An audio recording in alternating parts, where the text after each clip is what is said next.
Next topic halogen સાથેની પ્રતિક્રિયાત્મકતા. આપણે last લેક્ચરમાં સમૂહ 13ના તત્વોની એસિડ અને આલ્કલી સાથેની પ્રતિક્રિયાત્મકતા જોઈ. હવે નેક્સ્ટ છે હેલોજન પ્રત્યે પ્રતિક્રિયાત્મકતા. પહેલો ક્વેશ્ચન, સમૂહ 13ના તત્વો હેલોજન સાથે પ્રક્રિયા કરીને કયા પ્રકારના હેલાઇડ સંયોજનો રચી શકે? તો એનો આન્સર શું આવશે? MX3 પ્રકારના ટ્રાયહેલાઇડ રચે. શા માટે MX3?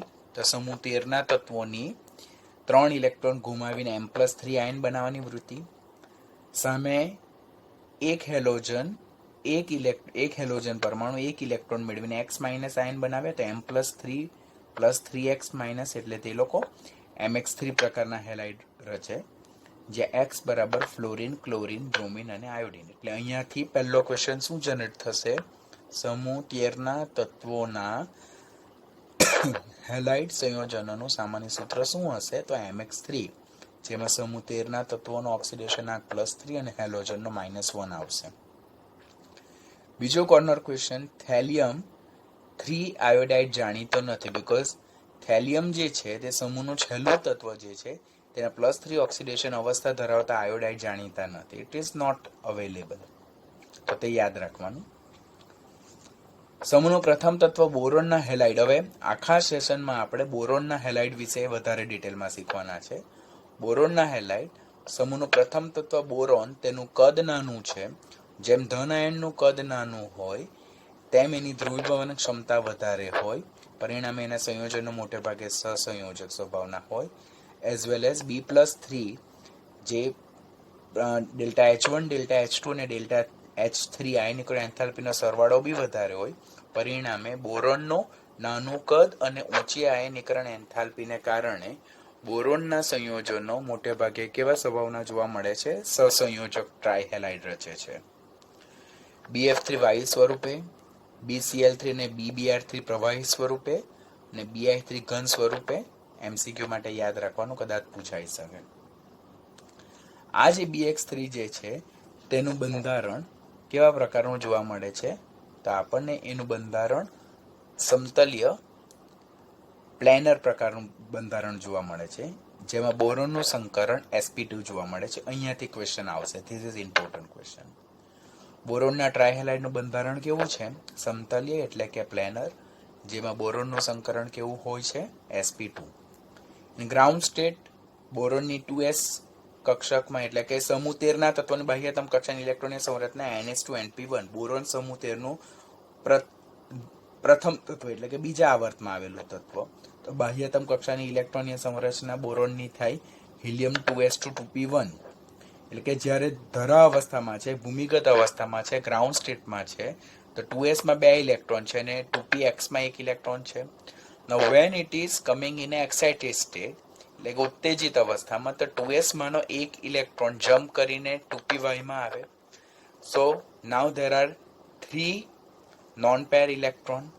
તો આમ 3, 1s અને px અને py એમ 2 p કક્ષકો sp2 હાઇબ્રિડાઇઝેશનમાં ભાગ લે. એમ કુલ 3 સંકરકૃત કક્ષકો સંકરણમાં ભાગ લે છે. આમ બોરોન ટ્રાયહેલાઇડ છે તેમાં કયા પ્રકારનું સંકરણ જોવા મળે છે? sp2 હાઇબ્રિડાઇઝેશન જોવા મળે, sp2 પ્રકારનું સંકરણ જોવા મળે, જેનું બંધારણ સમતલીય છે, પ્લેનર છે. બોરોન અને 3 હેલોજન પરમાણુ એક જ સમતલમાં આવેલા છે અને એક જે બંધ બનાવવામાં એટલે કે સંકરણમાં ભાગ નથી લેતી તેવી pz કક્ષક, એ ખાલી pz કક્ષક આપણે આ રીતે દર્શાવેલી છે. આપણને ખબર છે કે સમૂહ 13ના તત્વો એ MX3 પ્રકારના હેલાઇડ રચે. તો હવે એમના લુઈસ એસિડ અને Louis base characteristic. This is also one of important question કે સમૂહ 13ના તત્વોના હેલાઇડ કેવો સ્વભાવ ધરાવે? તો એ લોકો લુઈસ એસિડ સ્વભાવ ધરાવે છે. શા માટે? તો જોઈએ તો મધ્યસ્થ બોરોન પરમાણુ, તેની બાહ્યતમ કક્ષામાં 3 ઇલેક્ટ્રોન, 1, 2 અને 3. એની સાથે 3 હેલોજન જોડાયેલા, હેલોજનના 1 ઇલેક્ટ્રોન સાથે શેરિંગ કરે. એટલે મધ્યસ્થ બોરોન પરમાણુની સરાઉન્ડિંગમાં કુલ કેટલા ઇલેક્ટ્રોન થયા? 6 ઇલેક્ટ્રોન થયા. લુઈસ બિંદુ નિરૂપણ અનુસાર મધ્યસ્થ પરમાણુની સરાઉન્ડિંગમાં 8 ઇલેક્ટ્રોન હોવા જોઈએ, but it is deficient by 1 lone pair of electron. એને 1 ઇલેક્ટ્રોન યુગ્મની ઉણપ છે. પરિણામે એની વૃત્તિ કેવી છે? 1 ઇલેક્ટ્રોન યુગ્મ મેળવવાની છે. તો જે લોકો ઇલેક્ટ્રોન યુગ્મને સ્વીકાર કરે તે લોકો કયા સંયોજનો તરીકે વર્તે? લુઈસ એસિડ સંયોજનો તરીકે વર્તે. આમ બોરોનના હેલાઇડ, બોરોનના નહીં, સમૂહના બધા તત્વોના હેલાઇડ કયા તરીકે? ફક્ત એકમાત્ર બોરોન નહીં, સમૂહના બધા તત્વોના હેલાઇડ લુઈસ એસિડ તરીકે વર્તે MX3 બંધારણમાં. શા માટે? તો લુઈસ બિંદુ નિરૂપણ પ્રમાણે જે મધ્યસ્થ પરમાણુની સરાઉન્ડિંગમાં એક ઇલેક્ટ્રોન યુગ્મની ઉણપ છે, તો તે ઇલેક્ટ્રોન દાતા એટલે કે જ્યારે લુઈસ બેઝના સંપર્કમાં આવે ત્યારે એક ઇલેક્ટ્રોન યુગ્મને લોકો સ્વીકાર કરવાની વૃત્તિ રાખશે અને તે લોકો લુઈસ એસિડ તરીકે વર્તે. BF3 થી BI3 તરફ જઈએ તેમ લુઈસ એસિડ લાક્ષણિકતા ક્રમશઃ કેવી થતી જાય છે? વધતી જાય છે. This is very important question, તમને ખ્યાલ આવશે નહીં. બોરોનના ટ્રાયફ્લોરાઇડ થી લઈને ટ્રાયઆયોડાઇડ તરફ જઈએ તેમ લુઈસ એસિડ લાક્ષણિકતા ક્રમશઃ વધતી જાય. એટલે ક્વેશ્ચન અહીંયાથી એમ બને કે આપણે option A, B, C, D માં 4 સંયોજનો આપેલા હશે, તેમાં પ્રબળ લુઈસ એસિડ કયું છે અને નિર્બળ લુઈસ એસિડ કયું છે એવો ક્વેશ્ચન પૂછાય. તો પ્રબળ લુઈસ એસિડ કયું છે? BI3. અને નિર્બળ લુઈસ એસિડ કયું છે? તો BF3. અને that can be explained by p-pi back bonding. તે શું છે તે આપણે આગળ લર્ન કરશું.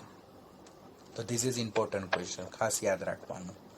ધીસ ઇઝ ઇમ્પોર્ટન્ટ કે પ્રબળ લુઈસ એસિડ કયું છે? BI3. નિર્બળ લુઈસ એસિડ ઓર લુઈસ એસિડ લાક્ષણિકતા ઓછી કોની છે? BF3 ની છે.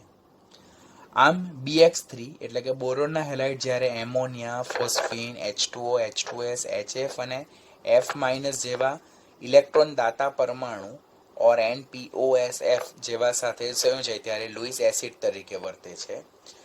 જેમાં BF3 સિવાયના બોરોનના જે ટ્રાયહેલાઇડ છે તેનું જળ વિભાજન થઈને બોરિક એસિડ મળે. એટલે BF3 નું જળ વિભાજન થતું નથી. BCl3, BBr3 અને BI3 નું જળ વિભાજન થાય અને આપણને શું મળે છે? સંયોજન બોરિક એસિડ, જેનું સૂત્ર H3BO3 છે. અગાડી આપણે ઓલરેડી જોયું છે.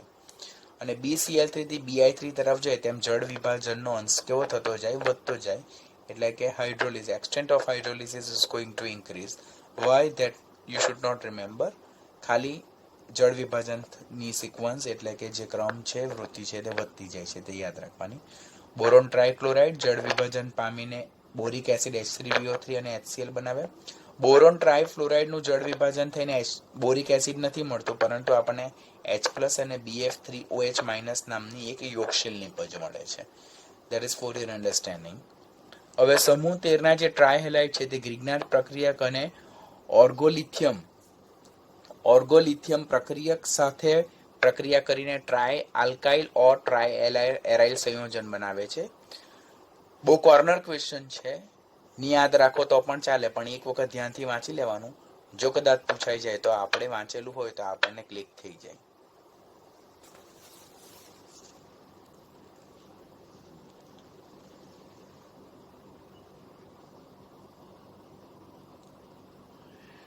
નેક્સ્ટ ટોપિક છે કે ટેક્સ્ટબુકનો જ ઇન્ટેક્સ ક્વેશ્ચન લખાણ સંબંધિતમાં કે નિર્જળ એલ્યુમિનિયમ ક્લોરાઇડની બોટલની આજુબાજુ સફેદ ધૂમ્ર એટલે કે ફ્યુમ્સ જોવા મળે છે. તો એનહાઇડ્રસ એલ્યુમિનિયમ ક્લોરાઇડ જે છે, તો નિર્જળ એલ્યુમિનિયમ ક્લોરાઇડ જે છે, તો વાતાવરણમાંના ભેજ સાથે આંશિક જળ વિભાજન પામે, નોટ કમ્પ્લીટલી હાઇડ્રોલાઇઝ. બરાબર? આંશિક જળ વિભાજન પામીને HCl વાયુ મુક્ત કરે છે અને આ ભેજયુક્ત HCl સફેદ રંગનો દેખાય, એને કારણે આપણને વ્હાઇટ ફ્યુમ દેખાય છે. BF3 અને AlCl3 એ પ્રબળ લુઈસ એસિડ છે. અત્યારે જોઈએ એક ઇલેક્ટ્રોન યુગ્મની ઉણપને કારણે, માટે તેઓ ઉદ્દીપક તરીકે વર્તે અને ફ્રીડલ ક્રાફ્ટ આલ્કાઇલેશન અને એસાઇલેશનમાં ખાસ ઉપયોગી છે. તમે ઓલરેડી ઓર્ગેનિકના ચેપ્ટર લર્ન કરો છો તો તેમાં ઓલરેડી ફ્રીડલ ક્રાફ્ટ, એસાઇલેશન, આલ્કાઇલેશન શું છે તે જોયું છે. તો તેમાં BF3 અને AlCl3 બંને ઉદ્દીપક તરીકે ઉપયોગી છે. અને ઇલેક્ટ્રોન અનુરાગી એરોમેટિક વિસ્થાપન પ્રક્રિયા જે છે તેમાં પણ એ ઉદ્દીપક તરીકે ઉપયોગી છે. ગેલિયમથી થેલિયમ તરફ જઈએ તેમ +1 ઓક્સિડેશન અવસ્થાની સ્થાયીતા વધતી જાય, +3 ઓક્સિડેશન અવસ્થાની સ્થાયીતા ઘટી જાય. માટે MX3 પ્રકારના ટ્રાયહેલાઇડ બનાવવાનું વલણ ઘટતું જાય અને MX પ્રકારના ટ્રાયહેલાઇડ બનાવવાનું વલણ વધતું જાય. માટે આ લાઈન MCQ માટે યાદ રાખવાની કે ગેલિયમના મોનોહેલાઇડ એટલે કે GAX અને થેલિયમના મોનોહેલાઇડ એટલે TLX બેમાંથી વધારે કયા થાય? તો તો ગેલિયમની +1 ઓક્સિડેશન અવસ્થા અને થેલિયમની +1 ઓક્સિડેશન અવસ્થા, તેમાં વધારે સ્થાયી +1 ઓક્સિડેશન અવસ્થા કોની? ડેફિનેટલી થેલિયમની. તો GAX કરતા TLX એ સ્વભાવે કેવા છે? વધારે સ્થાયી સ્વભાવના છે. નેક્સ્ટ ટોપિક જે છે તો તે છે સંકીર્ણ ક્ષાર એટલે કે કોમ્પ્લેક્સ સોલ્ટ. સમૂહ 13 ના તત્વો સંકીર્ણ ક્ષાર રચવાનું વલણ ધરાવે. તેમાં સમૂહનું પ્રથમ તત્વ બોરોન છે, તેની પાસે ડી કક્ષક ઘેરાજળ છે. કેમ? કારણ કે બીજા આવર્તમાં ડી કક્ષકનો સમાવેશ થતો નથી, એટલે એની પાસે ડી કક્ષક ઘેરાજળ છે. માટે મેક્સિમમ એનો સંવર્ગાંક કેટલો સુધી વધારી શકે? 4, એટલે એની કોવેલેન્સી 4 છે. એના સંકીર્ણ ક્ષાર સ્વભાવે કેવા હોય? ચતુષ્ફલકીય હોય, ટેટ્રાહેડ્રલ હોય. એના ઉદાહરણ BH4-, BF4-, જેમાં બોરોનનો ઓક્સિડેશન આંક +3 હશે, અને પાણી સાથેની પ્રક્રિયા થાય તો એ BOH4- નામનો એક એક્વિયસ સોલ્ટ બનાવે, જેનો સ્વભાવ પણ કેવો હોય? ચતુષ્ફલકીય હોય, જીઓમેટ્રી ચતુષ્ફલકીય હોય. જ્યારે સમૂહના અન્ય તત્વો એટલે એલ્યુમિનિયમથી લઈને ઇન્ડિયમ તરફ, તો એ લોકો પાસે ડી કક્ષક હાજર હશે, માટે એ લોકોનો સંવર્ગાંક કેટલો હશે? 6 હશે. They can extend their covalency up to 6. અને એ લોકોના સંકીર્ણ ક્ષાર કેવા પ્રકારના હોય? ઓક્ટાહેડ્રલ હોય, અષ્ટફલકીય હોય, જેમના સૂત્ર આ પ્રકારના હોય. માથા પર ચાર્જ -3, અને તેમાં જે સમૂહ 13 ના તત્વો છે તેનો ઓક્સિડેશન આંક +3 યાદ રાખવાનો. અને પાણી સાથે પ્રક્રિયા કરે ત્યારે અષ્ટફલકીય એક્વા આયન બનાવે, MH2O6+3. ડબલ સોલ્ટ જેને દ્વિક્ષાર કહેવામાં આવે, તેનું આણ્વીય સૂત્ર M2SO4 Al2SO4 thrice into 24H2O. પ્રમાણસૂચક સૂત્ર MAlSO4 twice into 12H2O. જે M બરાબર સોડિયમ બી હોઈ શકે, પોટેશિયમ બી હોઈ શકે, એમોનિયમ બી હોઈ શકે, અને રૂબિડિયમ બી હોઈ શકે. ઓલરેડી 11th ના બીજા ઘણા બધા ચેપ્ટરમાં તમે ડબલ સોલ્ટ દ્વિક્ષાર વિશે લર્ન કરેલું છે. કે જેમ કે વેરી ઇમ્પોર્ટન્ટ ડબલ સોલ્ટ કયું છે? પોટાશિયમ, જેને ફટકડી કહેવામાં આવે. એનું સૂત્ર K2SO4 into Al2SO4 thrice into 24H2O. આ એનું અણુ સૂત્ર છે, યાદ રાખજો. પ્રમાણસૂચક સૂત્ર KAlSO4 twice into 12H2O. આ ફટકડી એટલે પોટાશિયમનો ઉપયોગ ક્યાં થાય છે? તો ડોળા પાણીને શુદ્ધ બનાવવા માટે, કઠણ પાણીને નરમ બનાવવા માટે, અને રંગ રસાયણમાં મોડર્ન તરીકેનો ખાસ ઉપયોગ.